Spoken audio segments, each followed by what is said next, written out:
Wouldn't you love to just step into a new world? That's what I've been dreaming of my whole life. Whether it's my favorite books,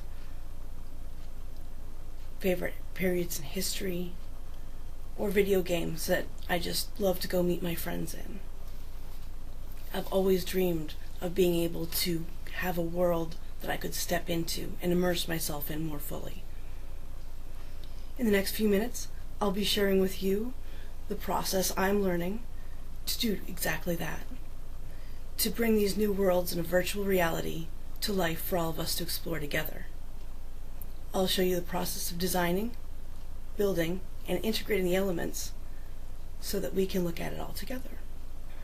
First, there's the conceptualization process. You have to pick which world you really want to make, because all of them are appealing for their own reasons. So deciding as a project which one to tackle first is the biggest problem sometimes.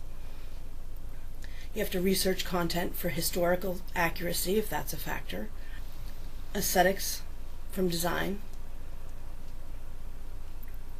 You also have to be mindful of the rules of physics, art theory, and logic, and have places for you have to plan the story to unfold within the virtual environment, which takes a lot more planning than you would think.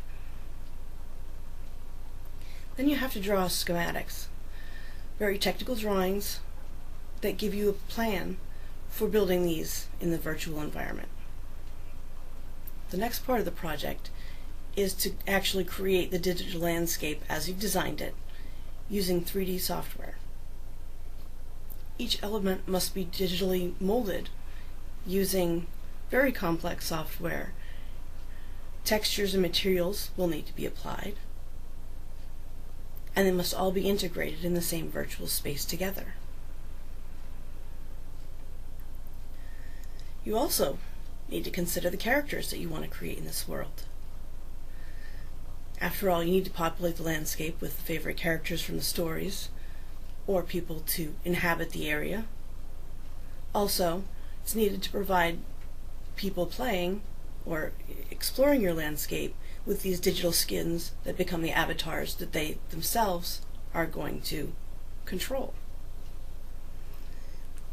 Just like designing the landscape, each character gets its own moment to be designed, then modeled into the 3D environment digitally, textured. Then there's a process called rigging, in which you insert the skeleton within the control centers so that you can align it with the person that's going to drive it or animate it after. The animation cycles have to be built, which is a very interesting process. I have a lot of fun with that myself. You have to design personalities that'll be reflected in the movements, whether the character is upbeat or really depressed and downtrodden.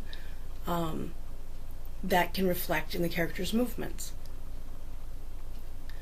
Subroutines, if you're dealing with an AI, they have to be developed, which would be in line with the character's specifics, and also voicing, because everyone has a voice, and it's important that we share that. Then they also need to be placed within the scene and given their paths to follow, or set to be run by the individuals that are going to be exploring. Once that's all assembled together, the scene needs to be properly lit, and any effects need to be applied. Lastly, the scene needs to be integrated together with the latest hardware so that the viewer can actually immerse themselves into the character and then get into the world.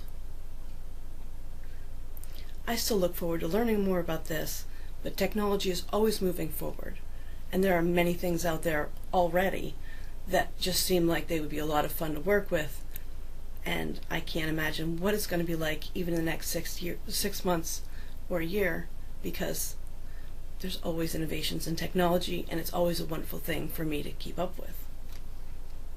Wouldn't you love to walk through the Parthenon? Maybe swashbuckling adventures with friends on the deck of a ship, sailing the high seas? Or feast in the halls of Valhalla? The only limit is our imaginations. Every story I read, every class I take, it all inspires me to keep moving forward on my path to bring these virtual realities to reality for all of us to explore together. Thank you.